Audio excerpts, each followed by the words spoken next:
சிறகடிக்க ஆசை சீரியல்ல அடுத்த வர எபிசோட்ல நம்ம தங்கமயில் இருந்துட்டு எப்படியாவது நம்ம இந்த வீட்டை விட்டு வெளியே போயிடவே கூடாது, எல்லா பழியும் மாமா மேலே போட்டாலையும் அதை பற்றி எனக்கு கொஞ்சம் கூட கவலை இல்லை அப்படின்னு சொல்லிட்டு தங்கமயில் வந்து முடிவெடுக்கிறாங்க. அதுக்கு அடுத்துதான் ராஜ் இருந்துட்டு கதிர்கிட்ட போயிட்டு மாமா வந்து அந்த குழந்தை வந்து இல்லாமல் போச்சு இல்லை, அதுல இருந்து தான் இப்படி ஆயிட்டாராம். அக்கா திட்டம் போட்டு தான் மாமாவை ஏமாத்தினதா சொல்லிட்டு அவங்கள தினம் தினம் டார்ச்சர் பண்ணிட்டு இருக்காராம் அப்படின்ற மாதிரி சொல்லிடுறாங்க.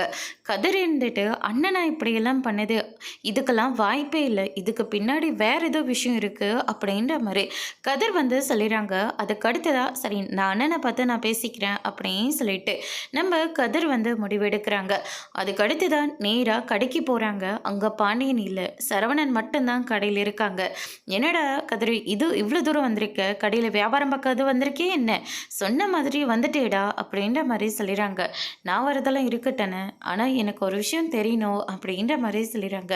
என்னடா ஆச்சு அண்ணன், உனக்கும் அவங்களுக்கும் என்னென்ன பிரச்சனை, எதுக்காக ரெண்டு பேரும் இப்படி மூஞ்சை தூக்கி வச்சிட்ருக்கீங்க அப்படின்னு சொல்லிட்டு கேட்கவும், யாரிட கேட்குறேன் அண்ணன், தெரியாத மாதிரி கேட்காதீங்கன்னு, மயிலன்னைக்கும் உங்களுக்கும் என்னென்ன பிரச்சனை அப்படின்னு சொல்லிட்டு கேட்குறாங்க. அதுக்கு அடுத்ததான் இது யார்கிட்ட சொல்கிறது, சொல்லாமல் இருக்கவும் முடியலடா, அப்படி நெஞ்சுக்குள்ளே அப்படி புழுங்குற மாதிரி அப்படி செத்து போயிடும் போல இருக்குது. அண்ணா ஏன்னா இப்படியெல்லாம் பேசிகிட்டு இருக்கு, ஆமாண்டா நடக்கக்கூடாது எல்லாமே நடந்துருச்சு, நான் எனக்கா இப்படியெல்லாம் நடக்கணும், நான் இந்த மாதிரியெல்லாம் சினிமாவில் மட்டும்தான்டா பார்த்துருக்கேன் அப்படின்னு சொல்லிட்டு தங்கமயிலை பற்றி எல்லா விஷயத்தையும் கதிர்கிட்ட சொல்லிடுறாங்க.